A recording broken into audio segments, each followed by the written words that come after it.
Since you've opened up your heart and shined on me. Another night, another dream, still calling you. It's the rush of emotion that's coming true. And this night and the soul still calling you. In the dark I'm holding something true.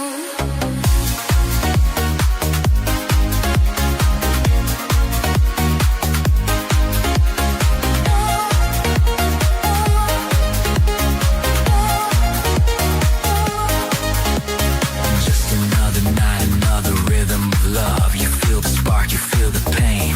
Nothing's the same.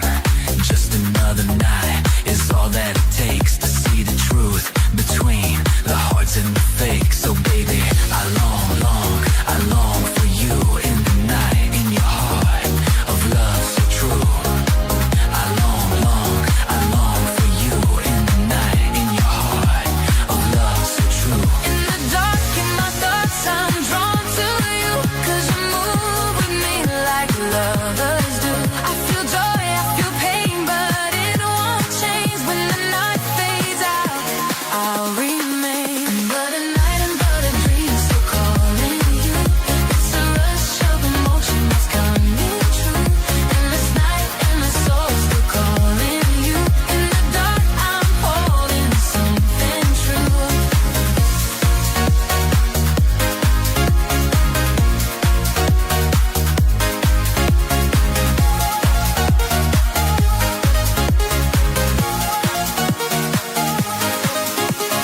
Just another night, another dream, another feeling of love with you. I'm here to set you free, I am your lover, your healing. Hey baby, let me cover your body with my love. Just another feeling of love that is finally true. All we do, all the things that lovers do. Feeling of love that is finally true. All we do, all the things that lovers do. In the dark, in my thoughts, I'm drawn to you. 'Cause you move with me like lovers do. I feel joy, I feel pain, but it won't change when the night fades out. I'll remain. Another night, another dream, still calling you. It's a rush of emotion that's coming true. But this night in the soul still calling you. In the dark, I'm holding something true.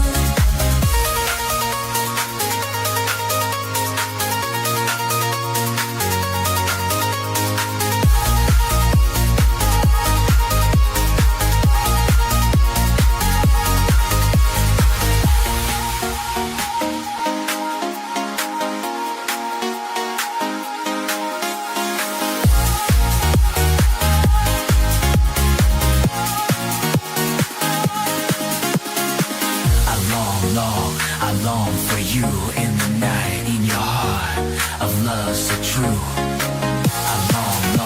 I long for you in the night, in your heart of love so true.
a possible championship here in Barcelona. We watch with McMillan, but we'll be going to catch on board with the 55 of Sam Brockman, who's the first up the field. The number 55 now down through Repsol corner.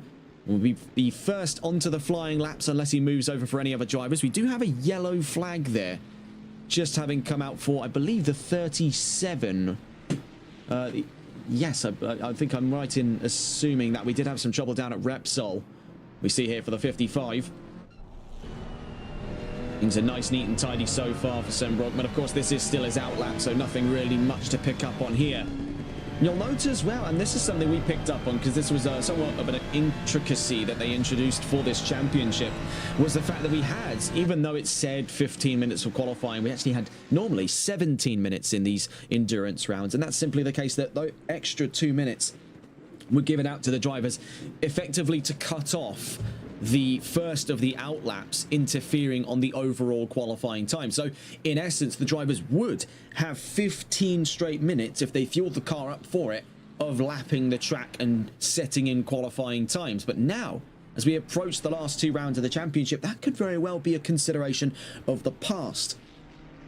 Down through Catalunya corner then. We'll stay on board with Sam Brockman for the first of our flying laps here in round 5 qualifying for season 4 of the MSC ACC GT3 series. And whilst we follow on board then with the Ferrari leading us down through to Elf corner at turns 1 and 2, we'd like to address some rather interesting developments we've got going on with the folks over at MSC. Of course, you've been hearing a lot of news stirring around the Ultimate Endurance Championship. A lot of press backing that, including that from MSC, as well as a multitude of other leagues also backing up this project. Well, we here at TRTN are working very closely alongside them on the media front. And I don't actually know quite yet if we're able to confirm, but do know that TRTN is currently looking to book the opening round of the championship at the 3 Hours of Silverstone at the end of May. We'll have more confirmation for you at the season finale at Silverstone. Of course, we're better to reveal that we may be covering the first round of this ambitious new endurance championship than at the first of its venues. Back onto this flying lap though from Sam Brockman, and so far it's been all right here for the Ferrari. Of course, with the first of our nighttime races here in Barcelona, visibility at an all-time low. Now, this is really the silver lining for the drivers because they were given ample warning of wet weather conditions on the horizon. It was actually around 1%, but that singular percentile of rain in the chances meant that there was still a 1% chance for there to be torrential level rain. And on the pre-race testing sessions on the run in towards today in the last 24 hours at Barcelona, it's been a case where the track has been absolutely caked in rain. I think the drivers do find themselves rather lucky that that is not the case for this qualifying session. We are in a full nighttime race, though, for today. Brockman across the line, 145, and then immediately into the 144s. Laney X goes fastest. Then across the line, the number 4, that was McNally. The number 1 across the line, Owen Camus with McLaren, goes fastest, 144, 242. Number 29, Milan Picorni to the line and goes 4th. Behind him, the number 20 there, I believe that was Mark 1, who's just crossed the line to start the first of his flying laps. The 44 crosses the line, and Mackenzie goes 5th fastest. We also see for Jaden Johnson goes 6th fastest in the session. The number 14 now pushes that down to 7th, and he himself from the back of the top 5 now down to 6th as Leroy Donald drops down a position to make way for the arrival of the new driver on the block here, Adam Beasley, in the number 273. We originally had mixed up with the 247 somehow earlier on in today's session. Nonetheless, though, an ambitious start for Ferrari when you consider 20 kilos of added ballast for round 5. And having carved into the first of our 5 minutes, a brand new pole sitter, 143.807 by Kieran McMillan and Mercedes AMG. We've been saying it in the last couple of weeks here. Since his arrival to the series, McMillan is showing a great bit of potential. Do just give us a moment.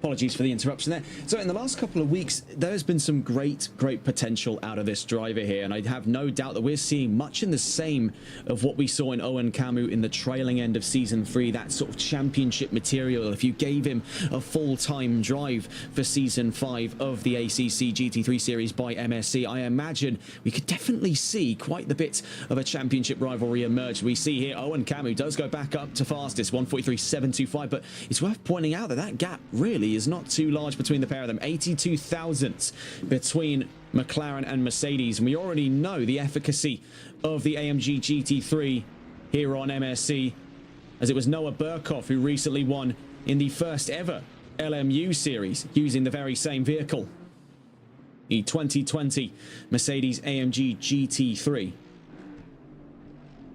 And speaking of that series, you could catch the round at Sebring and Le Mans live on TRTN earlier on during that season. You could also find those two rounds available on our YouTube channel. We also have some potential future developments to speak of by the end of this season in regards to an upcoming future collaboration with MSC for further works on Le Mans Ultimate. More on that though next week. There'll be a big news wire coming through from us here on TRTN during our coverage of the season finale.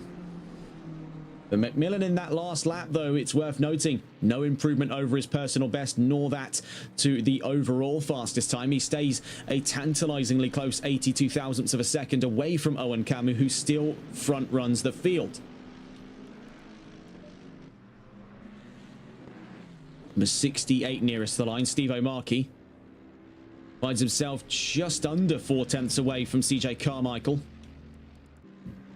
Number 75 nearest to the line, so we see down to the line here is CJ Carmichael on his first appearance to this grid. It's a personal improvement there. The 112 across the line and a big leap for Laniacs. Then the 55 from behind him, Sam Brockman in fourth. The number 4 and the number 1 across the line, and there is an improvement cited there for Owen Camu as he now moves up just shy of 0.2 of a second off of Kieran McMillan. Meanwhile, we also see for Sean McNally, the car right up in front of him as he moves into the top 10. He's squeezed down a position as the number 20 crosses the line. Mark 1 goes 7th fastest. We also see in the case here for Jaden Johnson goes up to 9th in this session. Across the line went the number 14 a moment ago, and Leroy Donald jumps up to 3rd. We also see there a move up towards 6th place for Adam Beasley. Across the line goes the 35, Bartek Kowalik. Goes into 12th fastest. From behind him, the number 144, Gradian Zuzi with Ferrari goes 13th. Number 247 across the line, Ben Dexter to 14th. 7 minutes just under left to go in this qualifying session here. On to what is going to be an hour's worth of racing with a single mandatory pit stop in tow. Now, we still don't quite know yet if we will be seeing wet racing over the course of today's race, as the drivers seemingly have been spared a bit over the course of qualifying, though there was the suggestion of such over the course of free practice, where it did start off in wet conditions over the course of that hour of free practice. You joined us in the last 10 minutes here for this live broadcast. Nearest to the line, number 68, so let's go catch back on board here with Steve O'Markey. Across the line he goes, and it is a personal improvement, but he stays 16th nonetheless. Now, two drivers yet to have put times on charts here, Jonathan Barrett and Lee Evans.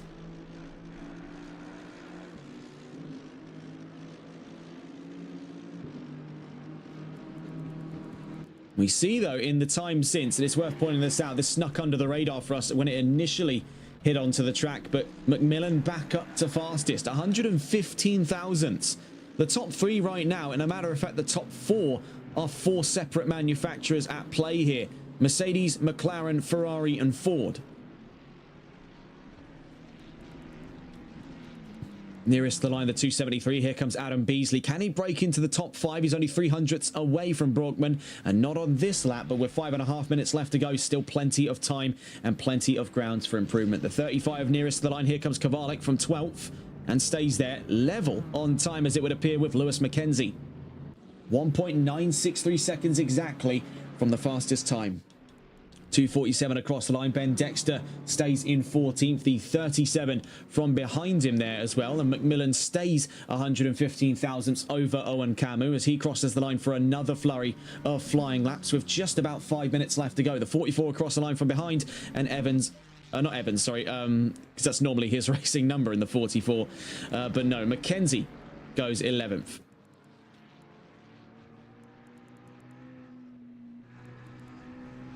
That was a Freudian slip from us there. The 44 is normally a number we're used to seeing on Lee Evans. He's running the 444 for this season. More likely than not off of the fact that the 44 was already taken by Lewis Mackenzie. Number 14 nearest to the line.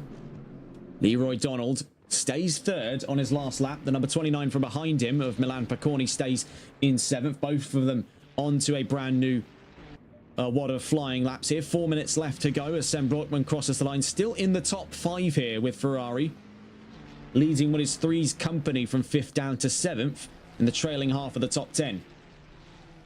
Number 75, number 999, number 20, and number 108 across the line. We saw in the case here for Mark 1. He's getting closer and closer to what is an incredibly close tie here for the back of the top 5. Now, when you take a look front to back, there's 4 cars in all within a 1/10 of a second of this time by Sem Brockman. Now, that comprises presently 66 thousandths of a second front to back. That encompasses Brockman himself, Adam Beasley, Mark 1, and Milan Piconi. 3 Ferraris and a Ford, all scrapping for the chance then of a top 5 start here in Barcelona.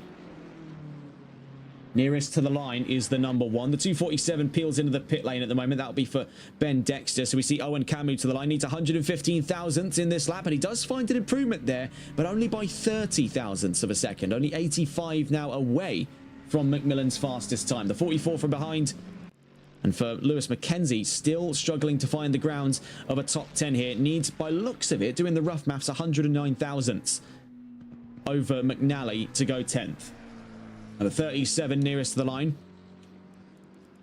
In the case of McMillan, with 3 minutes left to go, he does have the chance here to find an improvement, but bear in mind he is really scraping the ceiling now. 143.497 in limited visibility conditions on a track that is less than optimum for temperature, despite what the track listings would suggest. We're at 14 degrees on track, and the temperature is not going to be getting any hotter here on a track that normally sees track temperatures north, well north as a matter of fact, of 28 to 30 degrees Celsius. Number 144 nearby to the lines. We'll go to catch on board here with Nzuzi. Across the line, sadly, to no improvement. The 999 and the 20 across the lines. We catch here with a trailing car of those 3. And that's Mark 1. Again, one of the new drivers to this field. And as things would stand, he's going to line up just behind one of his fellow newcomers, being Adam Beasley. Number 35's nearest to the line. Let's go and catch on board here with Bartek Kowalik on his exit of the RACC chicane, which has seen many an action spot in a myriad of series covered by us here on TRTN. Down the line, Kowalik stays in 12th, but it's worth pointing out here he's only 63 thousandths off of Mackenzie, but Evans joins the fray to put himself only 5 thousandths. And as it would stand for the 444, in spite of this newfound time, I don't think he'll find himself, yes, with enough time to come back out and set another flying lap. So it was a one-stop qualifying here for Lee Evans. And he will find himself at the back of that 6th row at the best of times. That's on the grounds that Bartek Kowalik cannot find that fated 63 thousandths to go equal with Mackenzie for 11th. Meanwhile, it's worth pointing out here, Evans has been disqualified. So a curious case. We did see him reverse. We didn't know by how far he was willing to go on that, but he has been disqualified from the session. Very curious strategy by Evans, looking to start from the back then, knowing the rest of the season is somewhat of a fun run for him, knowing that this is almost a clean sweep coming up for Camus. But that's on the grounds he can take first. And right now, even in qualifying, he's struggling. As Kieran McMillan, we said this before, to watch the space on that 37, has taken, by looks of things here, with Camus back into the pit lane and Leroy Donald 3/10ths out, Kieran McMillan could very well be on for pole position here in Barcelona.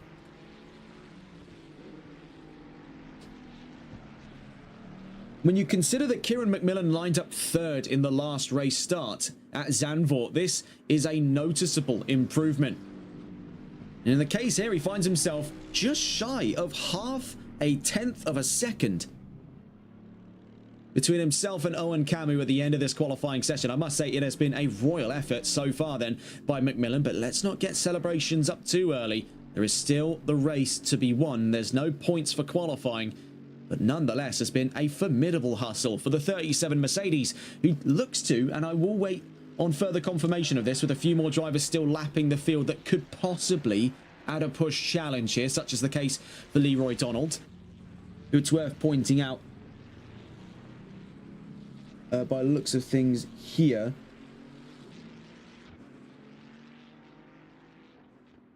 oh, never mind. I actually don't seem to have any qualifying data on Leroy Donald. Oh, wait, I think I remember why now. Never to mind. We'll wait for confirmation, though, because it does look to be the case here for McMillan of his possible first pole position in this series.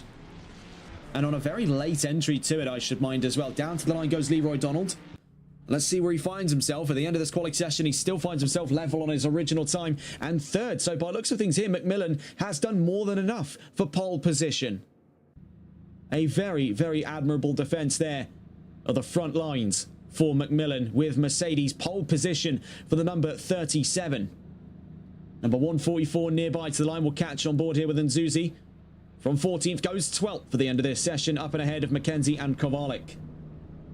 Speaking of Kovalik, though, he is still lapping the track. So on the exit here of turn 12, in through Eurokart, turn 13, into the RACC chicane. Now, the question therein remains, with only 100th between himself and Mackenzie. And by looks of it, they're about 55 thousandths between, actually 45 thousandths between himself. No, 55 thousandths between himself and Nzuzi. Could he find the grounds for it? The answer simply being no at this time, as he'll start at the back of the 7th row for 14th place. So Kieran McMillan on pole position in Barcelona for the penultimate round of the season. Now, this still plays very heavy impact onto whether or not Owen Camus will be proclaimed as Season 4's champion tonight, because what he does need to bring back up the topic of those odds, he needs to finish in first, because by looks of it here, 18 points, which is what he would get for finishing in second place, won't be enough to drive this points gap up to 25. Now, we know with what we've seen from SimGrid's data at the moment that Nick Alexander has left the championship for reasons yet we still do not understand. This has come as quite a shock to us, and certainly quite a surprise, because his performance would indicate he'd have no frustrations on the grid. He had a very good race in Zandvoort. He was able to chase with Camus all the way to the line by 3/10, narrowly missed out on it, but it was still a gratifying race between the pair. It still remains as a very curious case. What he needs tonight then, in the case of Owen Camus, is a win, which normally isn't too hard for him to get. He has already had his fair share. 50% of all the wins this season that have gone down officially have gone to Owen Camus. So I'd say it still stands the test of time here that we could be seeing back-to-back wins for Camus, but I would definitely keep a clear eye onto Kieran McMillan. This could very well be a repeat case of what we saw similar for Camus in the trailing end of O'Driscoll's title charge last season, where he emerged through at the end to start taking race wins, and then for the next season thereafter became a much more present figure in the championship discussions. Well, moving on from that, as we do take a look back into the itinerary, over the course of this 5-minute break, then we want to discuss some recent rumours and developments surrounding a possible 2028 return window for the Korean Grand Prix. Now, to give you some background on the Korean Grand Prix, the last ever Korean Grand Prix ran in 2013 at the Korea International Circuit in Yeonggam. Now, the city of Incheon, a modern, very quickly developing, tech-heavy city, is setting its sights at a possible street circuit development as soon as 2028. And this coincides with increased interest in the last couple of years here from Korea in terms of overall motorsports, but now it's starting to laser closer onto Formula One. Of course, we know here on TRTN, and as you'll no doubt know, for those of you who've been listening in a long time, big rally fan myself, so we already know how involved Korea is in motorsports. They are very involved. They're involved in touring cars. They're involved in rallying. And right now, by proxy of Hyundai's performance group, Genesis, they are now involved in world endurance. Really, the only logical conclusion now is the final frontier for them being Formula One, whether that's as a venue or as a team. So it appears Incheon could be a future home of the Korean Grand Prix. Now, from our personal standpoint, I would have it the case that why not go to the Korea International Circuit in Yeonggam? It had some great races there. It's been an impactful part of the history of Formula One in the last 20 years. In the sort of shortly lived V8 era. It actually ran from 2010 to 2013, so almost entirely surrounding the run of Sebastian Vettel's 4 championship streak with Red Bull. It has been a fantastic circuit, and it does raise many a question as to why do we not go back there? Why would we go to a street circuit? And then again, it kind of blends in with the same point that we're having with, even here in Spain, with this circuit no longer being the Spanish Grand Prix, it's the Barcelona-Catalunya Grand Prix. And the actual Spanish Grand Prix is going to Madrid on a semi-street circuit called the Madring.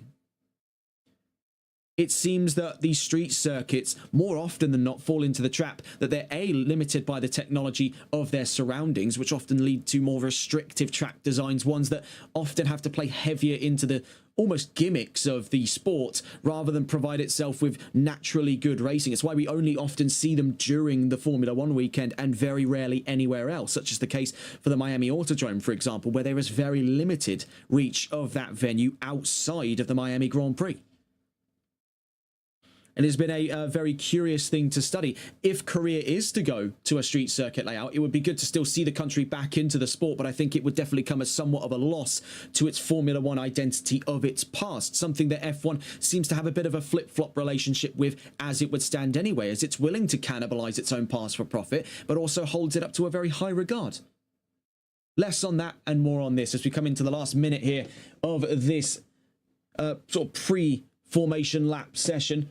And Kieran McMillan lines up on pole position with Owen Camus in second, Leroy Donald in third, with Mark 1 in a surprise top 5 there, fourth place at the end of qualifying. Milan Picconi in fifth with Rudolf Slanieks in sixth, Sam Brockman in seventh with Adam Beasley in eighth place, Jaden Johnson ninth, and Jonathan Barrett in 10th. Sean McNally in 11th with Gradian Zuzi in 12th, Lewis McKenzie in 13th with Bartek Kowalik in 14th, Ben Dexter in 15th, CJ Carmichael in 16th, Steve O'Markey in 17th, and Lee Evans in 18th place to make 9 rows to this grid today for round 5 of the championship. Watching on with the front of that field then, all eyes will be upon these two, the 37 and the number 1. Kieran McMillan gunning for gold here after a brilliant qualifying for Mercedes, could very well be on the grounds tonight for his first possible win in this season and in this series, mind you. And then conversely to Owen Camus, who could very well, if he is able to get past that Mercedes shortly and lead this race to the end, could very well find themselves in the footings of the championship circle. He could very well find himself joining the likes of former champions like O'Driscoll and like Evans before him.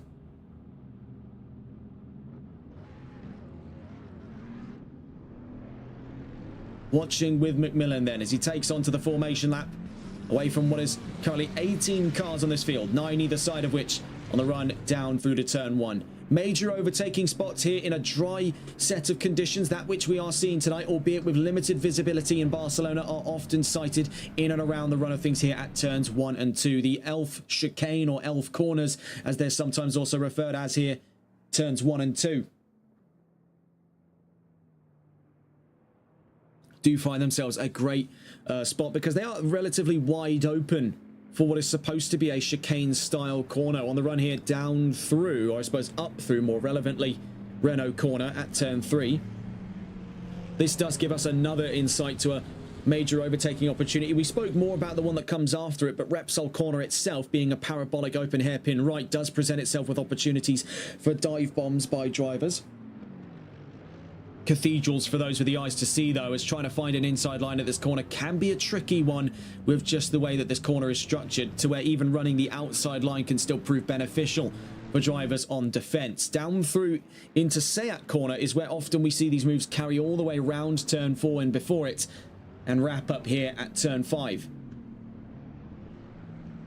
Another major overtaking opportunity, though one a lot riskier than these two, is going to be down at turn 10 at La Caja. We've also seen it worth making a point of the exit of turn 15 playing a heavy part into whether or not overtakes are successful on the run down towards Elf. So that's actually on the trailing end of the RACC chicane, because carrying less momentum down through Catalunya corner, you're going to notice a night and day difference in drivers having a better time at that corner and having a worse time.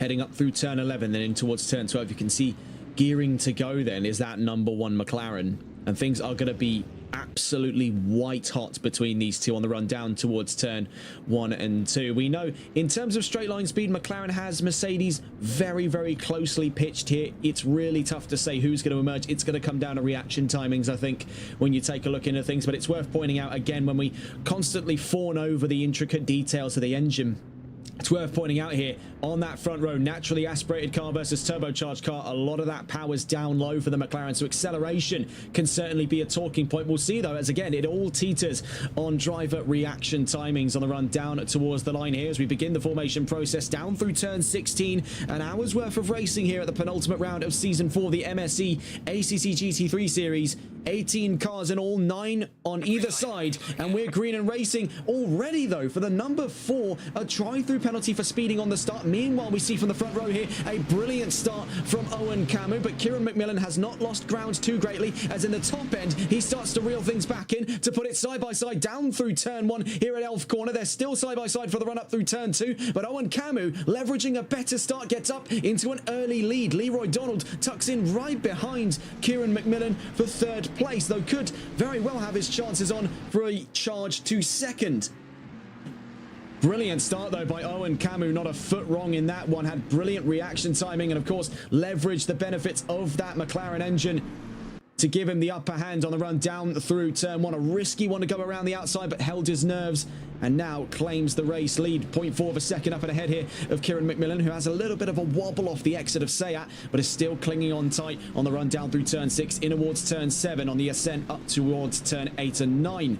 See further down the order here for Evans, carving his way up through the field, already side by side with that of Bartek Kowalik. Makes quick moves there up to 13th place, but still has Kowalik on his tail on the run up through to Kamsa. Further up the field, it's worth pointing out for the number 4 Mercedes, things have been a little bit rough on the start there for Sean McNally. Speeding on the start, we see behind him here Beasley versus McKenzie. Beasley's to the inside on Lewis McKenzie.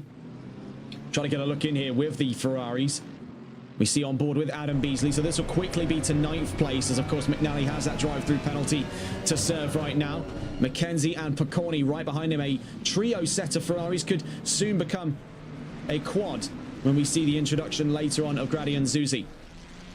We see though in the case of McNally, he's electing to stay out, so bear in mind does have about 3 laps here from the race start to serve his drive-through. You see in the case though of Beasley, since his overtake on McKenzie, he's had a great getaway on the run down through sector 3. Now looking back up through the order towards the scope of things with some further battles. We actually take a look behind here to see CJ Carmichael versus Steve O'Markey on the run down through to turn 1 and 2. Markey runs out wide. You saw the back end come away from him there under the brakes. He's forced to take the run off. CJ Carmichael will take up the helm of 17th place. Now getting a look up towards the top 5 here. We see Rudolph's Laniacs currently holding off an advance by Sem Brockman. Behind him, Jaden Johnson and Grady and Zuzi. It's up at the front of the field, though, where our interests are peaked, because Owen Camu, still leveraging that brilliant start in the number 1 McLaren, has now put nearly a full second up over McMillan. McMillan having done the same to Donald. Really, the major threat for the podium right now comes from the car behind on his first race in this season. Mark 1 in the number 20, challenging Leroy Donald for a possible podium here. He's closer to Donald than Donald is to McMillan. Right now, that represents a sizable threat to his control of the podium. We see behind them is the progressing fight here between Laniacs and Brockman. They're getting closer and closer by the second here for the last of the top 5 positions, but it's worth noting behind them, Jaden Johnson not too far away at all, but really the focal point of that top 5 fight is going to rest between these two, and then for the top 3s, it's going to be between Mark 1 and Leroy Donald. Further down the field, we also see here fighting between Adam Beasley and Sean McNally. We see behind them things start to crunch up between Evans, Picconi and Kowalik. Also up in front of them there is McKenzie himself. Watching here for Adam Beasley, very nearly shoving McNally through the RACC chicane, really showing his enthusiasm to get on through the pack here as the number 4 peels to the pit lane to serve his drive-through penalty for speeding on the race start. An unfortunate start to things here in round 5 for McNally as he drops towards the back of the field. Beasley up into 9th. Among the closest fights on track then, as we see it right now, Sem Brockman versus Jaden Johnson versus Rudolph's Laniacs. Let's go and catch on board with the Ferrari here at Brockman. who was himself a new entry not long ago to this series, entered around the halfway mark here of Season 4, and has so far impressed on the grid, currently fighting for a top 5, caught in between two juggernauts there in front and behind, with the Mustang up front and the Bentley out back.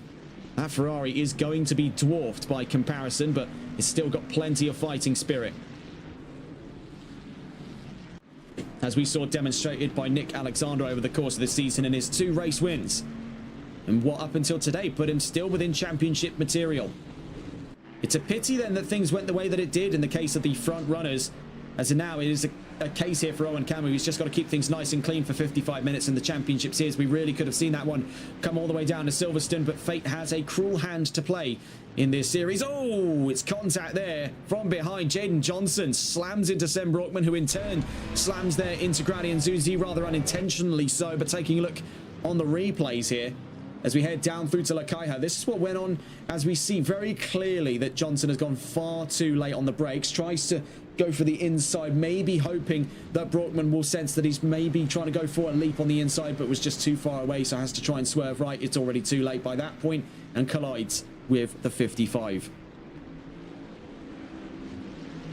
Unfortunate stuff though, but it has allowed for a gap to form up between Brockman and Johnson. Now with Johnson focusing on Grady and Zuzi behind. We also see here for Lewis McKenzie has Lee Evans for company, who so far has carved his way up from 18th place on this field, having been disqualified over the course of quali. We see Evans leaping for the inside on McKenzie. The two make contacts on the run down through turn 1 and 2.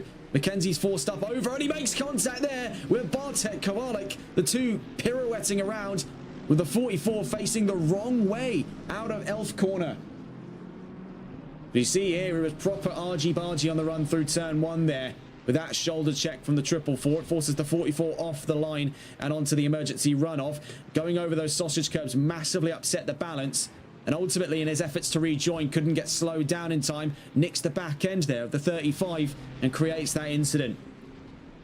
There's definitely quite a few dominoes played out there in that. I don't think it was a single isolated incident, more a conglomerate of incidents, having started down at turn 1 and finished at turn 2. We see though in the case of Adam Beasley, he is in the pit lane, rather curiously so here for the 273. He had a great start to the race, but he's back into the paddock. I believe this may have been something that has gone on during our coverage of that last incident. In fact, if we go back to look at it, we may very well get a chance to see if that was the change expected. The 273 has voluntarily come into the pit lane, so it's an ultra early pit stop here for Adam Beasley. What is the method to the madness at play here? He drops off his jacks and has already finished with his strategy. Nothing to worry of there. It was only for fuel. Tires were not a consideration. But that does mean now, if he's going for this very early doors strategy, he has to do 52 minutes on the same set of tyres. And where if everyone else still gunning for a 50-50 strategy, in that second half of the race, Beasley could really start to see some struggle here up and against the rest of the field, who very likely, considering that their fixed refueling window coincides with just about enough time to also put a new pair of tyres on, he's going to find himself struggling for grip compared to what could very well be a whole new slew of new tyre sets.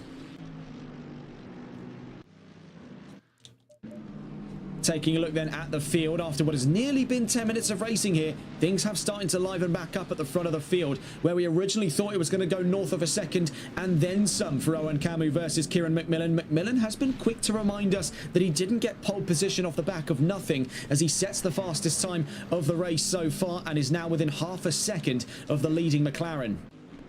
Looking to go and catch on board then, if we can, with the scope of things, as we quickly glance to see some fighting here at the back of the top 10. Dexter versus Barrett on the run up through turn 6 and then into turn 7.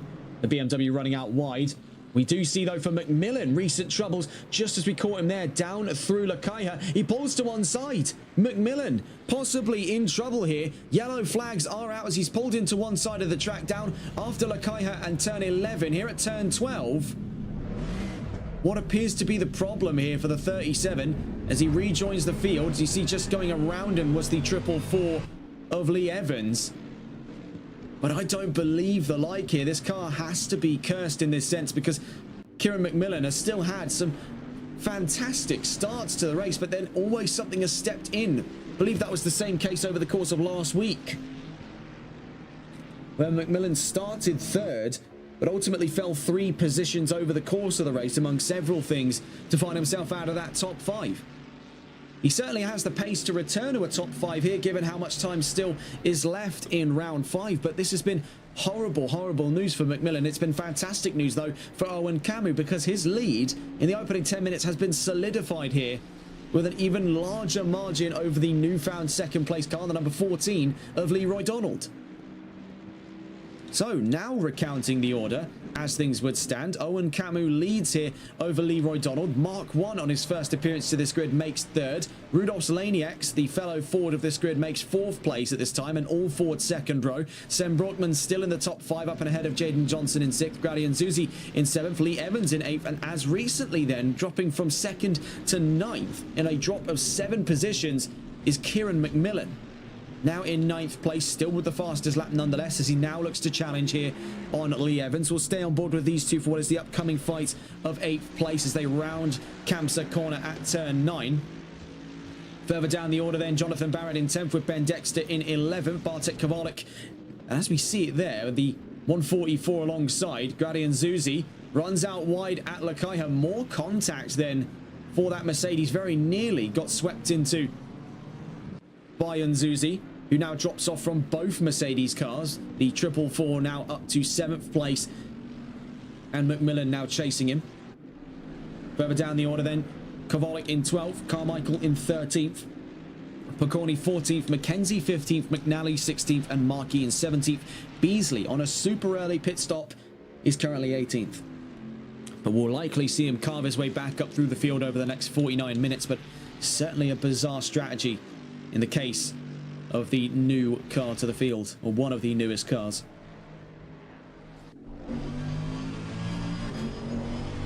Watching here with McMillan as he chases down Lee Evans, a fight among the Mercs. Here just on the trailing half of the top 10. It's worth noting though, right here, the 44 and the 75, Mackenzie and Carmichael were close to one another there on the run up through turns 1 and 2. Mackenzie now to 14th in this race, Carmichael 15th. Looking in here with Lee Evans, the defense of 7th place. We saw from the attacking angle from McMillan's point of view. We see here from Lee Evans, a driver with an already established history in this series, going back to season 2 in the console side of the MSC GT3 series here on Assetto Corsa Competizione. It was the case that at the end of that championship, Evans found himself the champion in the absence of a very early doors, I want to point out there, departure from Russell Nash, who led confidently after those first 3 rounds. We covered part of season 2 here on TRTN. Less on that, more on this though. Yellow flags out for the 112. It's Lanieks in trouble, and this fight could very soon upgrade itself to one for 6th place, as we now see them pass the 112 stranded at turn 11 and 12. Now we see here for the case of McMillan looking to go up and around the outside. The 444 holds him off down through the RACC chicane as we go back to green flag conditions out through Catalunya corner. And in the slipstream here, McMillan is absolutely going to be in the runnings to go up the inside at turn 1. But the case is, will the 444 allow for it? No, it's covering him off from the inside, but dropping the brakes. A curious case there for Evans, who almost voluntarily drops to 7th place on the run in towards Elf. What on earth could have been the reasoning for that then for Evans? A very bizarre case indeed for that 444. That fight ended rather unceremoniously with McMillan being effectively rolled out the red carpet for that arrival to 6th. So you see running wide there, Repsol, the 444, struggling for balance then. We have seen this to be a repeat issue for the Mercedes cars over the last couple of weeks. In a few different series, we've seen this same issue rear up for the AMG GT.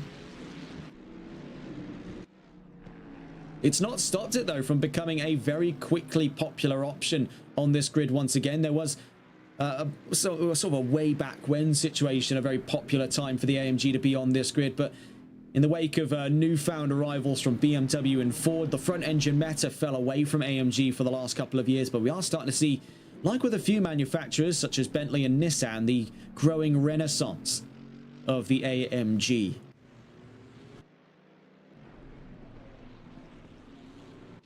Looking in for where the nearest fights may be occurring on track, we see in the case here of Beasley, still leveraging this bizarre super early strategy. We'll see how well this works out for the 273 over the course of this race as we approach the first 15 minutes of racing here in Barcelona.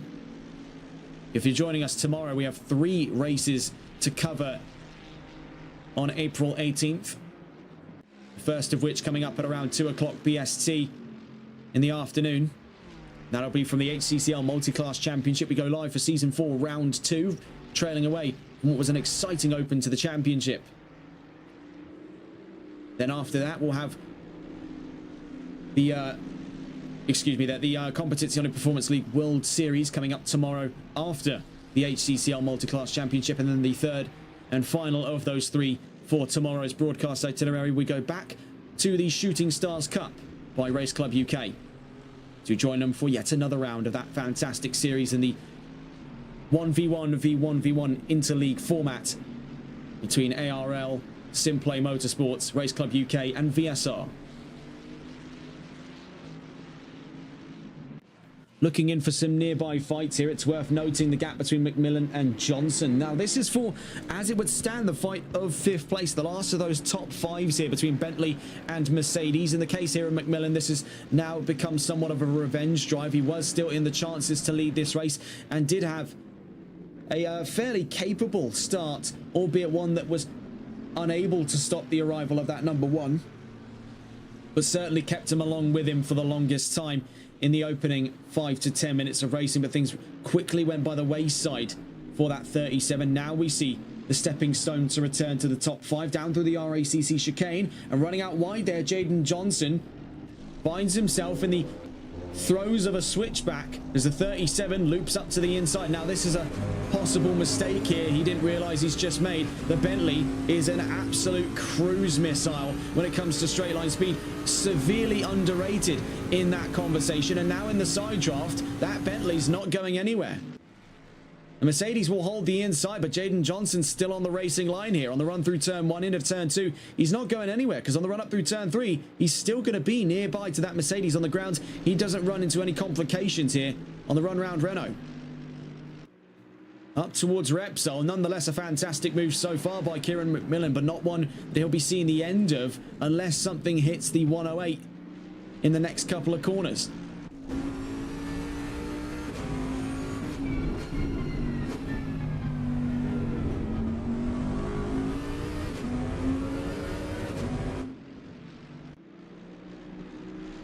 Lurking in the background, you note there the 444 of Lee Evans. Now looking at a possible chance in the early stages of this race for 6th place, as we see here from Johnson now having dropped out of that top 5. The 108 Bentley still holds on, but that gap is starting to grow and could very well, yes, as we just see it there, fall over a second by the time we get to Lakaiha at turn 10.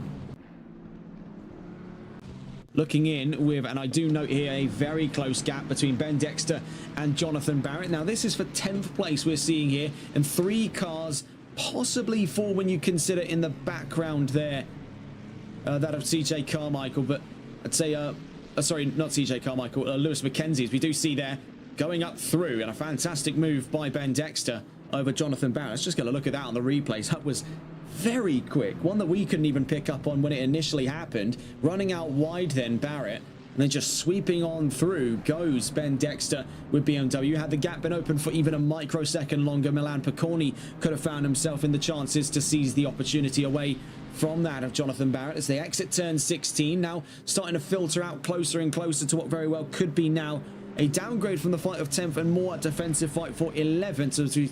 As we see there, sorry, in the background, Milan Picconi into the pit lane.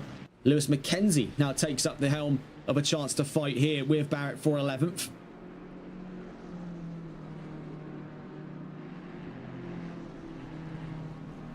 And after nearly 20 minutes of racing so far, Camus leads over Donald and 1, with Brockman and McMillan in the top 5. Johnson in 6th, Evans 7th, and Zuzi in 8th. Kovalik 9th, and Dexter rounds out the top 10. We see behind them though Barrett and McKenzie fighting for 11th place. The Ferrari looking to possibly go for the inside here at Sayat corner, goes very deep onto the brakes. It's contact between Barrett and McKenzie. And that has definitely not gone the way he wanted it for, but really, was there ever the chance to go for that overtake? Let's get a look at this on the replays here, because I am a curious customer when it comes to a good dive bomb. I don't know, it's hard to say, because was there really any more space the McLaren could have left? This really did seem like a Hail Mary solution for the Ferrari, and in the case of Mackenzie, he has been trying to carve his way back up through the order after early doors troubles here, and it seems that in his efforts, trouble continues to find its way to him. Now, in the time since, we've also noted a stop-go 30 for speeding in the pit lane for Milan Picconi as he exits the pit lane 17th in this race. So early troubles here just before the first 20 minutes have wrapped of round 5.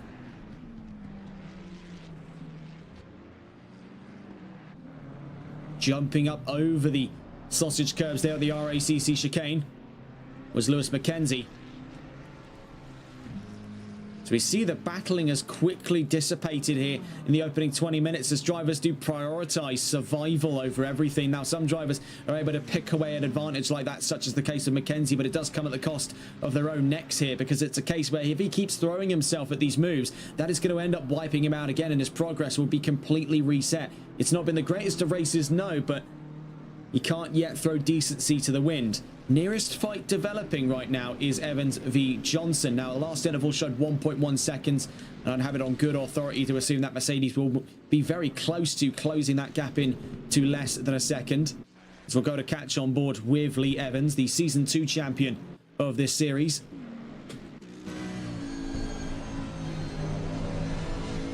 A driver we've seen more regularly on VSR over the coverage of the last...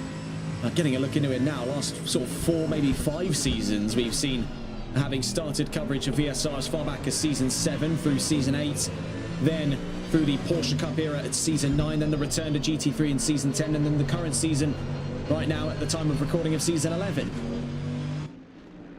Evans has been a driver that's been there near enough every step of the way, so we know what he's capable of in a myriad of machines. So in this Mercedes, we've already seen as well over on VSR, namely, that this has been a very capable performance.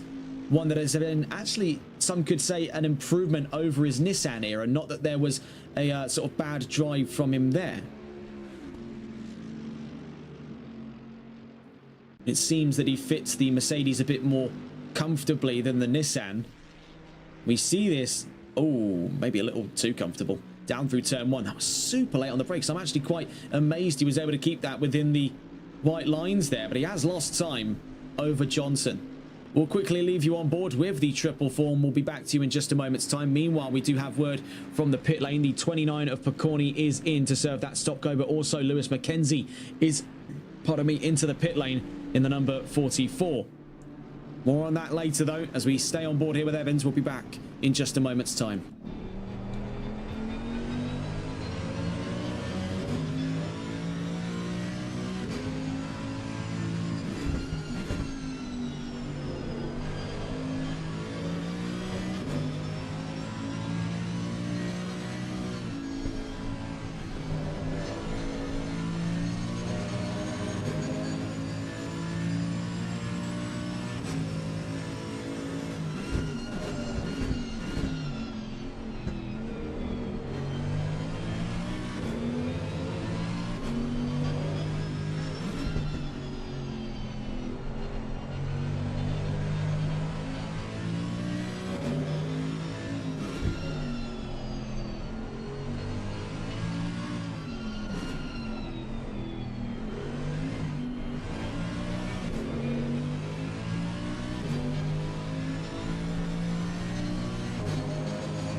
Still following in then with Evans as he's getting closer and closer to Johnson at this time, still in that fight for 6th place. But again, as we addressed in the case of McMillan, there is noticeable stability issues for the Mercedes cars. Now, it's a case where the car may be very well a little bit looser around the edges when it comes to its handling portfolio and sort of what profile it brings compared to other front-engine manufacturers like Bentley in front of them, but also like other manufacturers like BMW, Aston Martin and Lexus, among several others, including also Ford.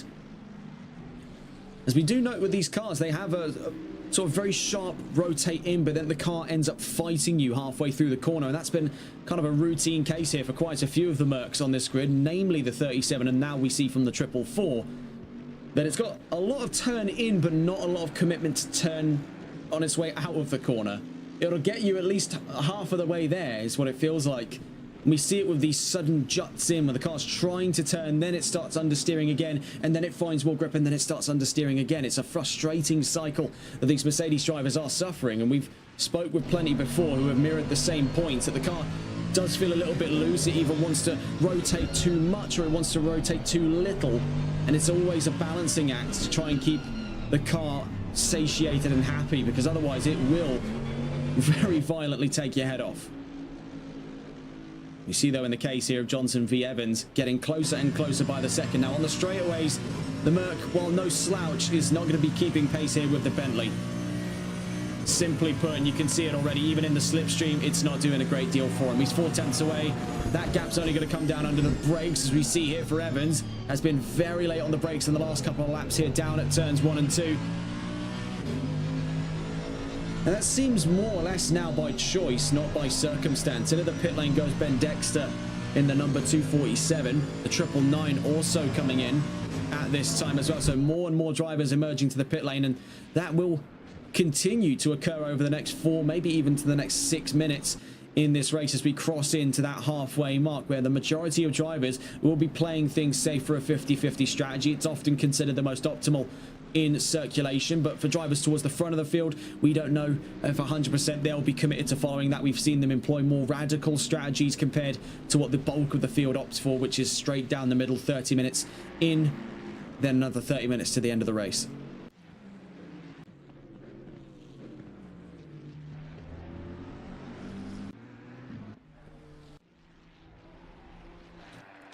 Looking in on the field right now, we do actually drop one car. I think we have had a disconnect from the pit lane in a curious turn of events here. We are now down a driver to only 17 left in the race. Taking a look at things before we approach this en masse pit window, with 33 minutes left to go, Owen Camus leads over Leroy Donald and Mark 1 in third, Sam Brookman 4th, and Kieran McMillan in 5th, Jaden Johnson in 6th, with Lee Evans in 7th, very close behind, mind you, as well, in that continued fight for 6th place. Gradian Zuzi in 8th, Bartek Kowalik in 9th, and Rudolf Slanieks in 10th. Sean McNally in 11th place, with CJ Carmichael in 12th. We see from recent entries to the pit lane then, Lewis McKenzie down to 13th, Steve O'Markey is, by looks of things, could very well, having a glance here, yes, no, so it's going to be a case where McKenzie's actually 14th, Steve O'Markey is 13th, Ben Dexter 15th, Adam Beasley in 16th, and then Milan Picorni in 17th.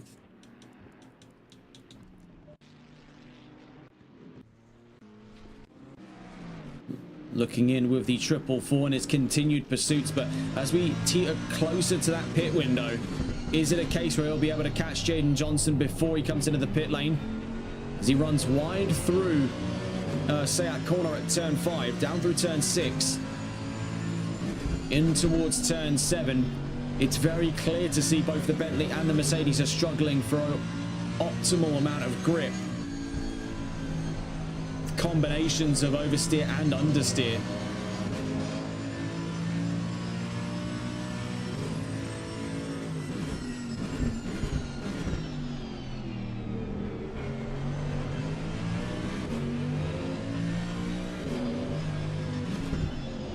And if ever there were a time to pull the trigger on a run into the pit lane, I'd say now would definitely be among those times. We see going into the gravel there, trouble for Evans.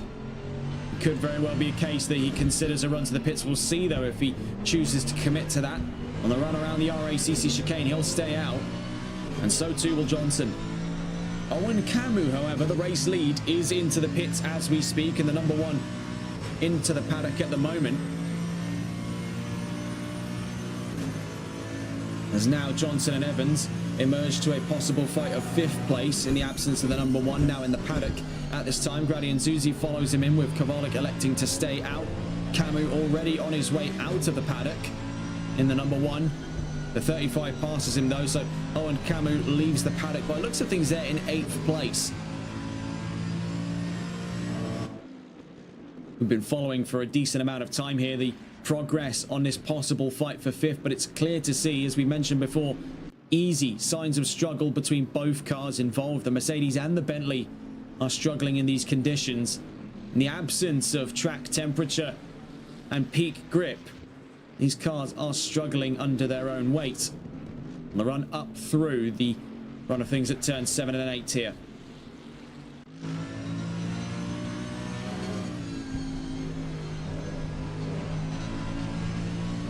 Nearly halfway into this race, and with Nzuzi on their way out, the pit lane's currently clear, but we'll see if anyone is likely to make their way in as we continue to watch with this fight between Evans and Johnson. We see Evans looking for a switchback here at Lokhaya on the run up through turn 11. Can he commit to it? It's dangerously close to contact on the run in towards turn 12 and narrowly avoiding it then. A great move by that of Lee Evans in towards Eurocar at turn 13.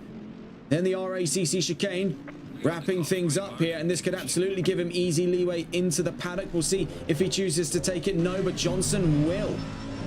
And the Bentley goes in, ending their battle for fifth, currently with the 444 the victor of it, as he stays out and moves into third, with Brockman and McMillan into the paddock before him. So far, so good then for Lee Evans. Easily the chances of a strong, I'd say even top 5 could be on the charts here for that 444, given the fighting spirit he's demonstrated over the course of the race thus far. Currently yet to see any arrivals to the pit lane from Leroy Donald or Mark 1. They now mark the front 2 cars of this field. Rounding out that podium then will be Evans, as we saw moving up to third from fifth in a moment's notice. Brockman in the pit lane, McMillan's on their way out. Johnson about to drop off their jacks. Camus having moved up ahead of all of them. Back up into what is a strategic lead here of the number 1. 29 minutes is all that divides him from being world champion here in season 4.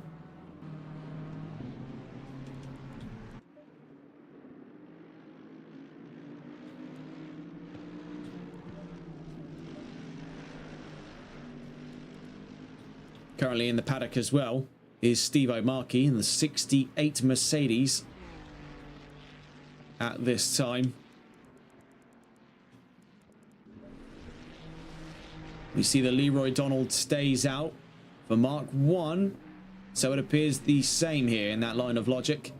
Lee Evans will be the nearest in considerations for a run to the pit lane, though worth pointing out 247 up in front, but as we've seen before, Ben Dexter's already come into the pit lane, so really all of the consideration for the next possible candidate is here on the 444, but he also stays out. So now our attention shifts to Bartek Kowalik.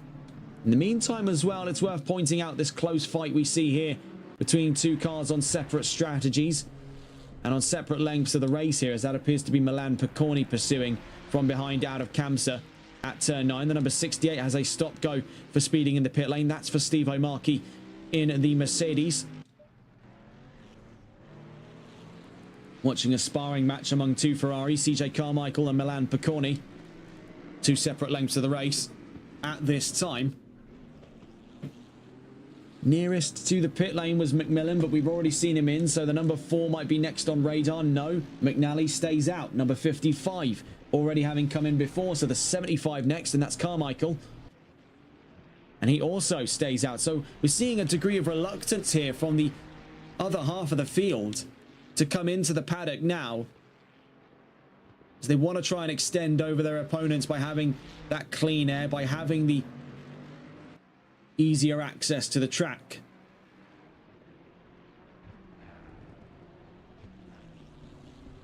You see here for Leroy Donald, down through the RACC chicane. Behind him there, Lewis McKenzie. Into the pit lane goes Donald, so the 14 is in. We'll see what the calling is here for the number 20, Mark 1, with Ford. Will stay out, so now into the lead. On his first ever appearance to this grid, Mark 1 leads the charge in the number 20. Will, of course, have to come into the pits at some point in the next 26.5 minutes. We'll see here for Evans what the story is looking like. The 444, who fought quite valiantly in the last couple of laps with the Bentley of Johnson, finds himself still out on track here as he enters lap 20.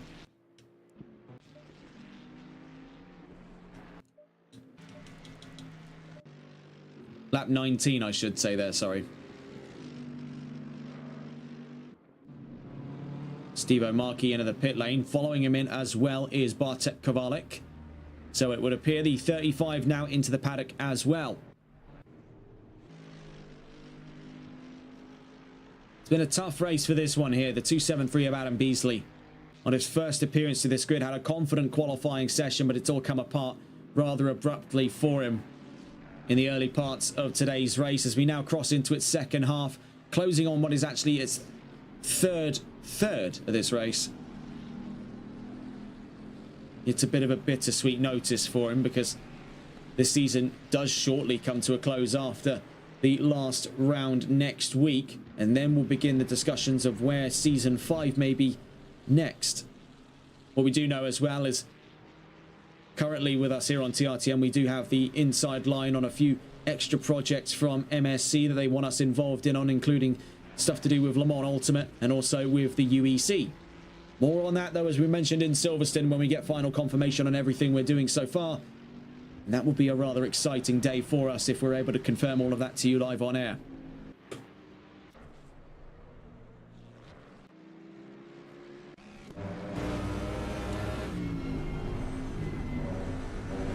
We also have word from the pit lane. Mark 1 is in with Ford. We'll see. The case is also the same here for Lee Evans coming in after a valiant 36 minutes of racing for him there. He drops into the paddock in the 444, allowing Owen Camus then easy grounds to move back into the race lead. Now only 24 minutes, and as things would stand from the moment he passes them here, so to be more precise, it is now 24 minutes and 10 seconds from being the champion of Season 4. All he has to do now is keep things nice, neat and tidy, which so far he's had very little issue in doing. Leroy Donald moves to second as Mark 1 emerges from the pit lane. The question is, will he find himself tucked in behind Kieran McMillan?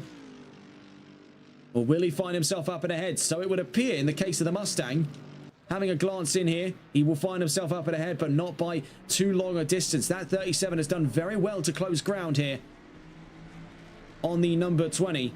As for the 444, having just left the pit lane, Lee Evans finds himself in a bit of a disposition here. McNally up and ahead, still yet to have come to the paddock, but more namely there in the case of Brockman, would mean that Evans, I believe, has dropped from the strategic top 5. And a sudden turn of fate there for that 444, after having some great fights beforehand, does find himself now on the back foot as he's outside of that top 5. But I think more relevantly for his sake is up and ahead of Jaden Johnson, as per the state of affairs just before we saw the first half of 2, being Johnson himself coming into the pit lane not too long ago. CJ Carmichael is in from 10th on the field, drops out of the top 10 as he just gets off of the jacks there. And Zuzi and Kowalik already ahead. Same story for Mackenzie. And we just heard there from the 247 of Ben Dexter. Adam Beasley approaching the line. And so it would appear for Beasley, this early door strategy was just not one that paid off, because ultimately there were more factors that stepped into its way. Not ideal then for that 273. Did play a bit of a hard bargain here, but sadly that one has not worked out for him.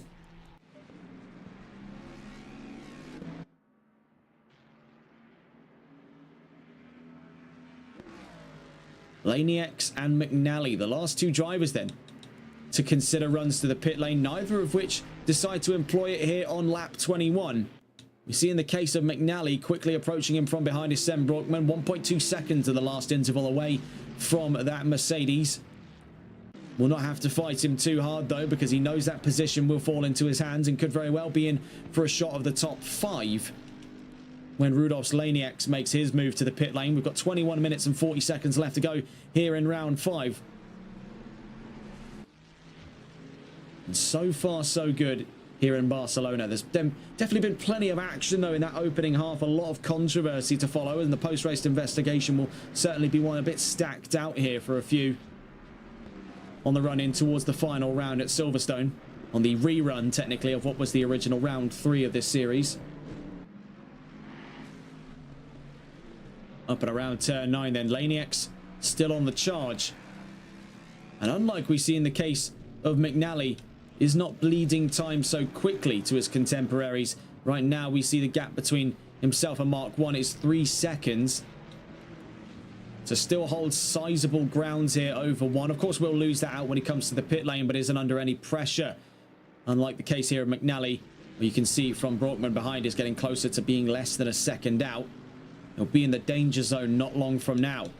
You see, though, for Laniax, will he pull the trigger on what has been 40 minutes in his first stint? As it would stand, though, staying out for lap 22. We'll see here for what is very potentially here, if they go into lap 22, a fight between McNally and Brockman for 6th place. McNally elects to stay out. So it's up to Brockman now to intercept that Mercedes here on lap 22 of this race. 20 minutes left to go here in Barcelona.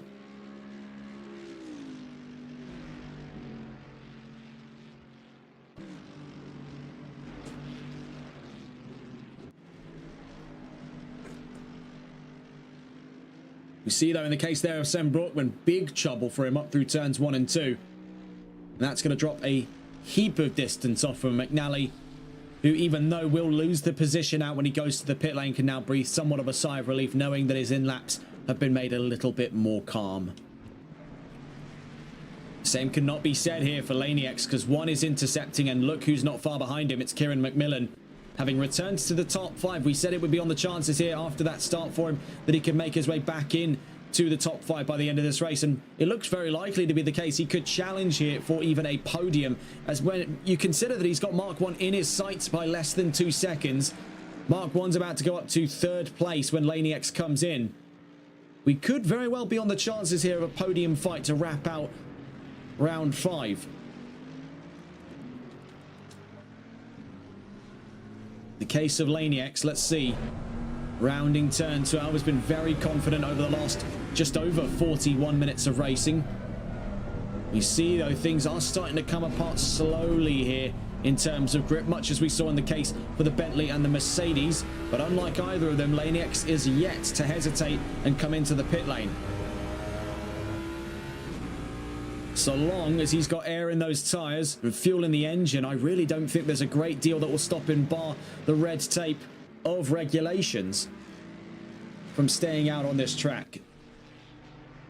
Meanwhile, it's worth pointing out here in the case of Mark 1, Kieran McMillan has intercepted at a fast rate of knots there. That Mercedes is not going anywhere now. We are very likely to be seeing, as soon as Laniax comes into the pits, a fight for 3rd, but for the time being, this is the fight for 4th we're seeing from the point of view of one of the newest drivers to this grid. Both of these drivers having joined up over the course of Season 4 so far, with Mark 1 being one of 3 drivers to have joined for this round alone, alongside that of Adam Beasley and CJ Carmichael.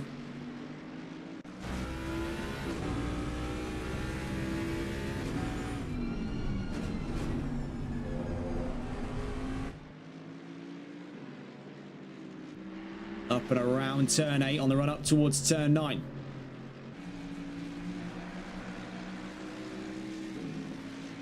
Getting closer and closer. Slipstream aiding him along the way here. It's going to be a late lunge into Lakaya. And we see in the case here of Kieran McMillan, narrowly avoids carrying that one all the way through to the rear quarter of Rudolf Laniax. But a mighty dive bomb from the Mercedes nonetheless. As Mark 1 drops down to 5th. Still stands upon the chances here to fight McMillan for 4th. If he's able to be held up here by the fellow Ford of this grid, Rudolf Laniax, on the run down through the RACC chicane, when you consider Ford is, on paper at least, faster than Mercedes. And as I said here, that exit of turn 15, when we were talking about the overtaking opportunities, it is going to play as much a heavy hand in assisting overtakes as it is in preventing them, as we see in the case here of Mark 1. Looking up in front to see Laniax still fighting here, in spite of the fact that he is still yet to see a run of the pit lane. This is currently in the fight for 3rd place between the 112 and the 37. A return to the podium is nigh for Mercedes, and will it happen on this lap being the real question. Up and around turn 3, looking for the inside on the run up towards turn 4 at Repsol. The 37 diving, possibly yes here for the 112. Up and around Repsol corner, Kieran McMillan moves to 3rd. 2 positions with a price of 1 then. 1 Ford under his belt, now another. Down through Seat. Laniax looking for a counter-attack. But that Mercedes just has plenty more grip to give now in the trailing end of today's race. Up and around turn 7.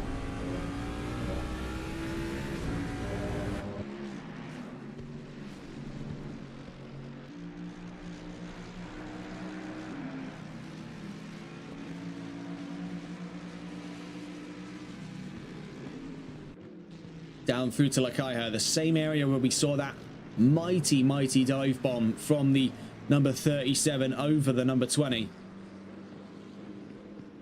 And as it would appear then, now would be the best time for Laney X to come back into the paddock and serve his one and only pit stop. 15 minutes left to go. He's done 3/4 of an hour in this stint alone.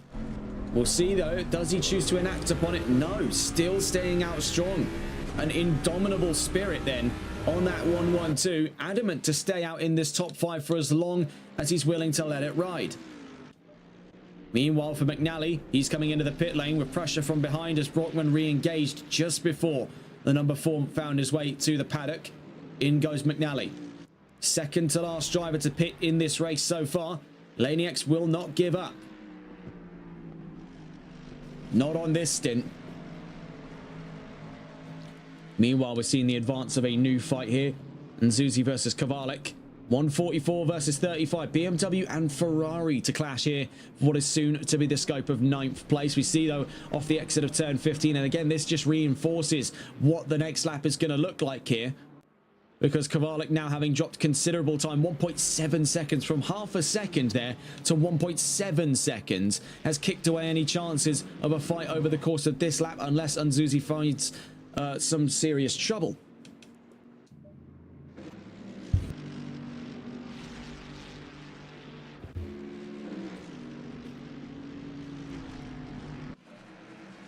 Mark 1, he is slowly but surely intercepting Rudolf's Laney X. He knows that 4th position is his. It's only a matter of time.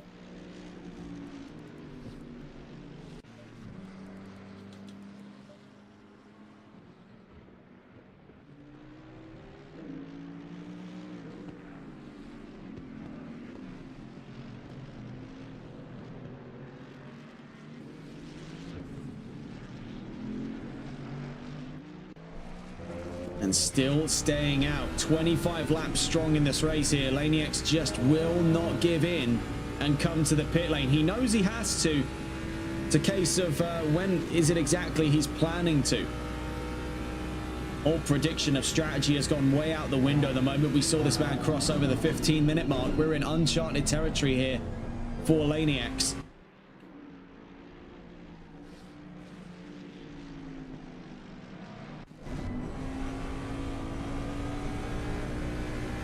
$13 minutes left to go then in this race. So whilst we get a look at things here, there will be a shift in the order when we see Laney X into the pit lane, whenever that happens to be the case. But before he does, this is the current look of the field with 12 minutes, just under 13 as a matter of fact, left to go in this race. Owen Camus leads up over Leroy Donald with Kieran McMillan back to the podium. Rudolf's Laney X still having held out strong here, yet to have taken a pit stop, finds himself 4th with Mark 1 in 5th, soon to move to 4th place. And then we see for Sam Brockman currently 6th, soon to move to the top 5. Lee Evans in 7th with Jaden Johnson in 8th, Grady Nzuzi in 9th, and Bartek Kovalik in 10th. Lewis McKenzie in 11th with Sean McNally in 12th. Those two 1.5 seconds apart from one another, so a potential fight to follow shortly for the end of this race. Behind them, Ben Dexter in 13th with Adam Beasley in 14th. CJ Carmichael 15th with Milan Picconi 16th, and Steve O'Markey in 17th. And so far then, one car out of this race. We'll take a look at that towards the end when we get a look at the final results then. 11 minutes, just under 12 as a matter of fact, left to go in this race. You see here between the twin Mustangs, the 20 and the 112. And the 112 is just not interested really of that pit lane at all. It's very curious to see now how far is he willing to go, how much is he willing to risk here on this strategy, because he could very well, from where he stands right now, move out of that top 10.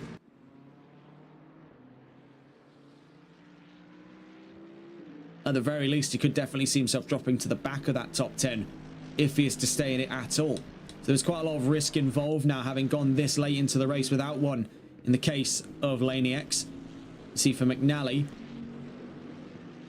Mackenzie up in front, 1.4 seconds of the last interval between those two during this lap.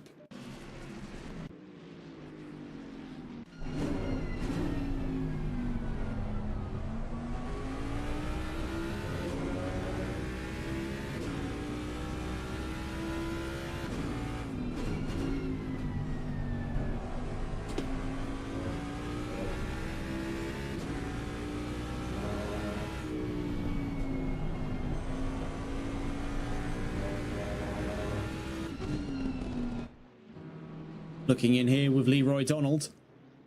And when discussing his progress over the course of this season, taking a look through the last couple of results here on our data for that of the number 14.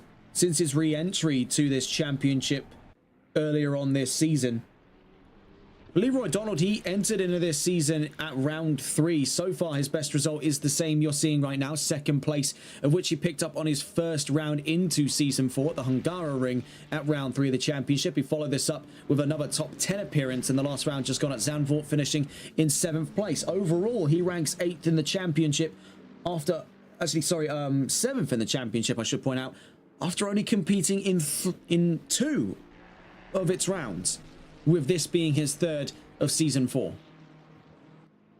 So it's been quite a solid story here for Leroy Donald. I'd, again, like to wager the fact that with his consistent performance inside of that top 10, and when you give him the opportunity, he can easily bash out these podium finishes, and he's done it already this season on his first race back. Now he's doing it again some 2 weeks later. I'd say much in the same case as we're seeing for that of Kieran McMillan. I think when we see them for that next season's full season drive, that is if we are to see both of them, with every hopes that we do, I'd absolutely see them as fighting for the championship because they have the pace for it. They have the consistency for it. What the one thing they don't have that Camus has was the benefit of having started at round 1. They both entered later into the season, so they already have that disposition of just rounds of lost points, where they will never get that up over the course of the season unless Owen Camus starts taking DNFs, which is highly unlikely when you consider his worst result's been 6th place. 8.5 minutes left to go.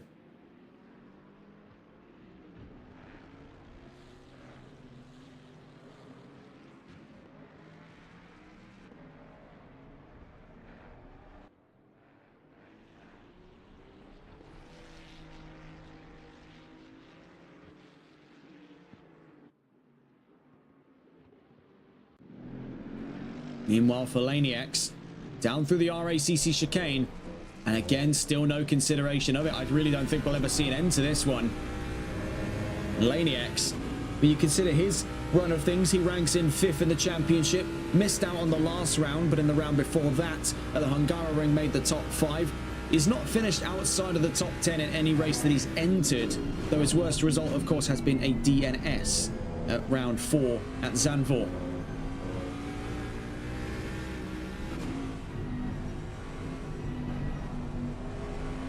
His best result of the season was at the season premiere, round 1 of the championship, over at Brands Hatch, where he finished 2nd in the 112.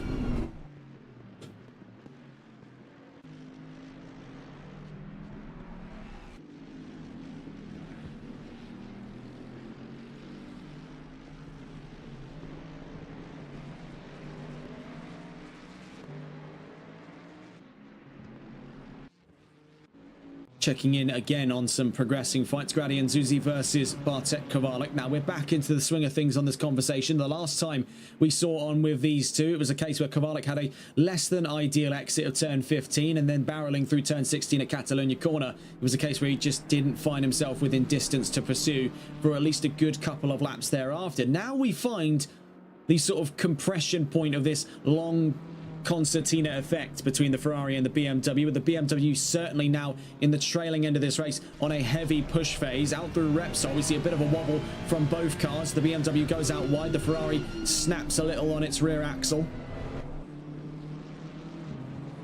Out through the run of things at Seat corner. This is currently in the fight for 9th place then, with Nzuzi defending and Kowalik attacking.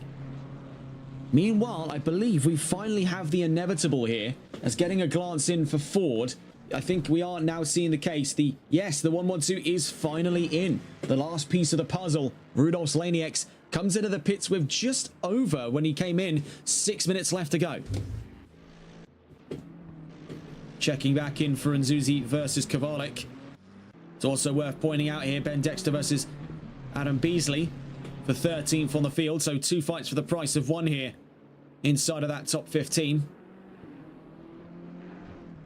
Down through the RACC chicane we go from Eurocar corner now to the RACC chicane.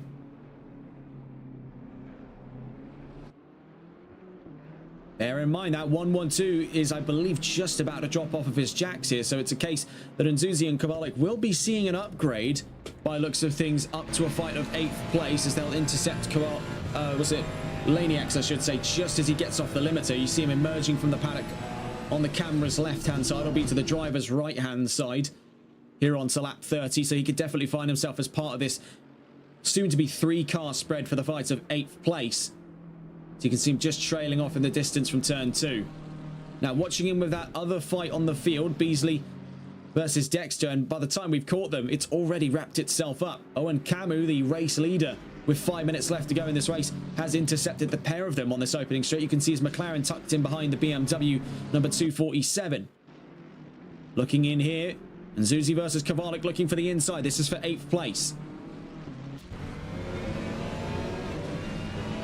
We see now in this case that Kovalik has finally been able to put some intensity here onto Grady and Nzuzi, getting up and ahead of the Ferrari, who now finds itself on the attacking side.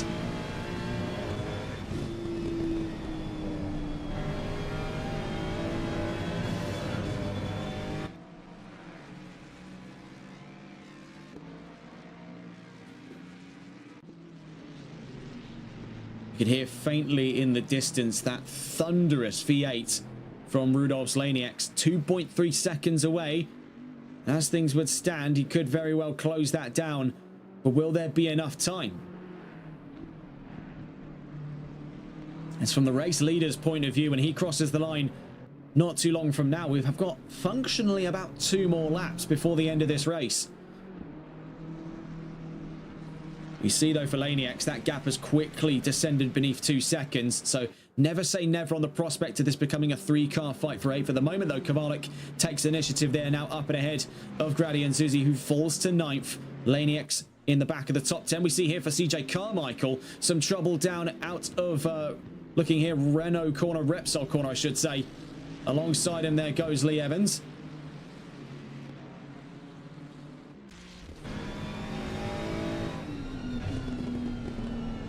Following here with a 75 up through turn 7. Now turn 8.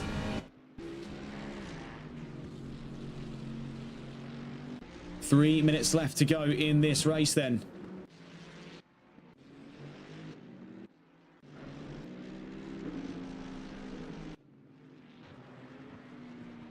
Owen Camu has 1 more lap after the one he's on at the moment here, so he'll be rounding things out on the transfer from lap 33 to 34 when we see him next. That could very well result in him becoming champion of this series. We'll get hopefully a chat in with him by the end of the season. We'll try to aim for one during the final quarters of Silverstone next week when we go to the rerun on the 24th.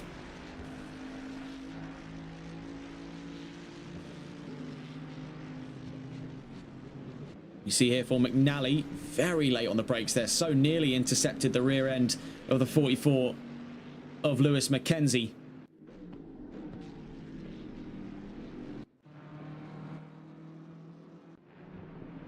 Seeing here with Kovalik, it's worth pointing out the gap between Nzuzi and Laniax, 1.2 seconds. The gap between Kovalik and Nzuzi, 0.8. Rowan Camu, he's not far then from starting the last of those laps here. This has been a long time coming. We saw the potential for it back in last season.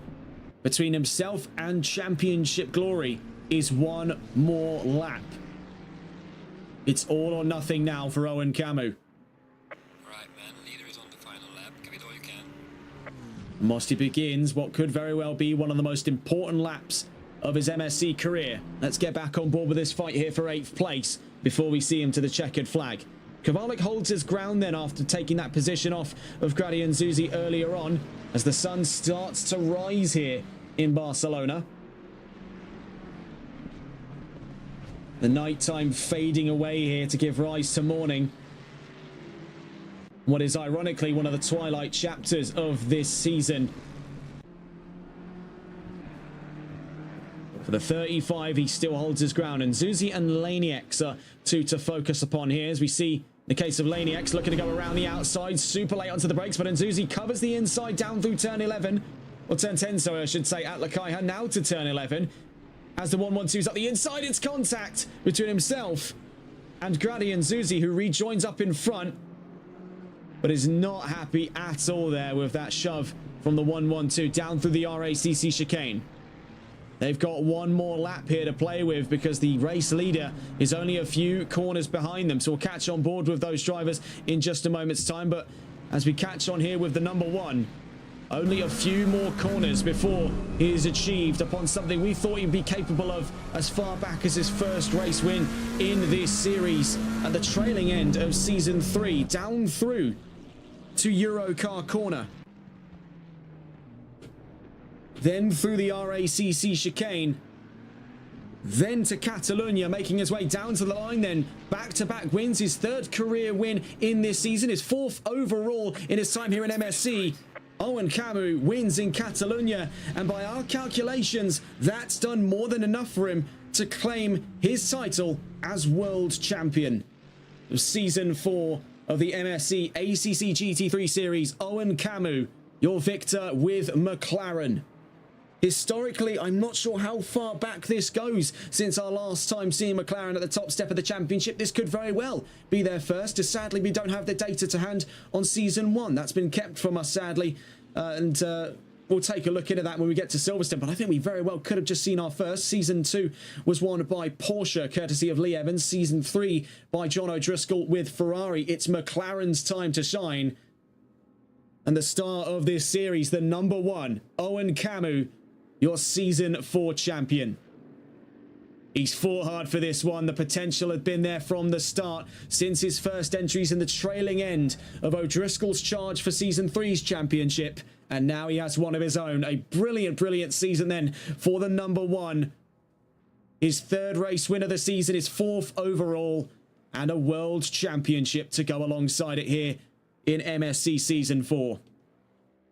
Taking a look at the rest of that field then, as we see here, Leroy Donald equalises on his best result of the season. For second place, Kieran McMillan returns to the podium on a triumphant revenge drive. Mark 1 on his first ever appearance in 4th place. This is a curious one, and keep an eye on these up-and-coming talents of the field. I'd definitely keep an eye for the end of this season for McMillan and 1, but we still have one more round to play with. We see behind Brockman 5th, Evans 6th, Johnson 7th, Kovalik 8th, Laniax 9th, and Zuzi 10th, Mackenzie 11th, McNally in 12th with a 30-second penalty, Beasley 13th, Dexter 14th, Carmichael in 15th, Picorni 16th, and Markey in 17th. It was Jonathan Barrett that had troubles over the course of this race, and he gives us our one and only DNF with 18th place, 20 laps behind the mark there.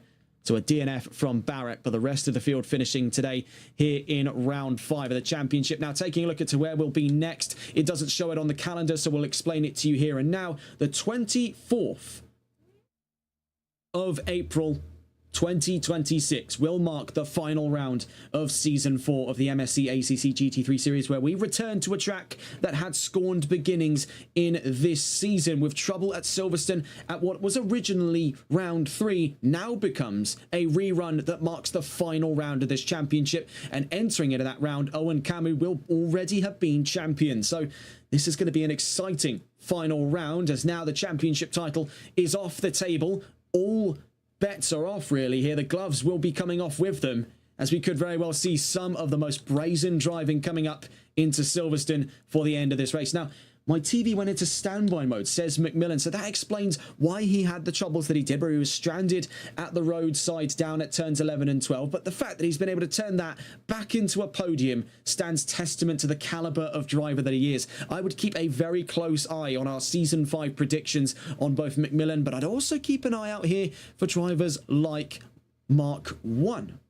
A very silent appearance to the grid on his first ever go around here at MSC, but he made the top 5 I have it on good authority we could be seeing some more action from these newcomers to the field. It's been a mixed bag for some as well. For Adam Beasley, it was a troubled race for him, also confounded with a very early strategy to the pit lane that didn't pay off. He nonetheless makes the top 15. For CJ Carmichael, there's definitely grounds for improvement, but he's still been able to survive through this race, finishing 175 thousandths up over Milan Picconi for the last of those top 15 positions. So it's worth keeping a note of our newcomers to the field, as they could very well form the basis of the future of this series. We saw that back in season 3 here with Owen Camu, and now look what it's become for him. A championship of his own, and what a way to round out this round of the championship. Round 5 then is over here on TRTN. Our next stop for MSC will be round 6, the season finale for season 4, as we go back to Silverstone to make sure we've done it right this time after the connection troubles that plagued round 3's original running.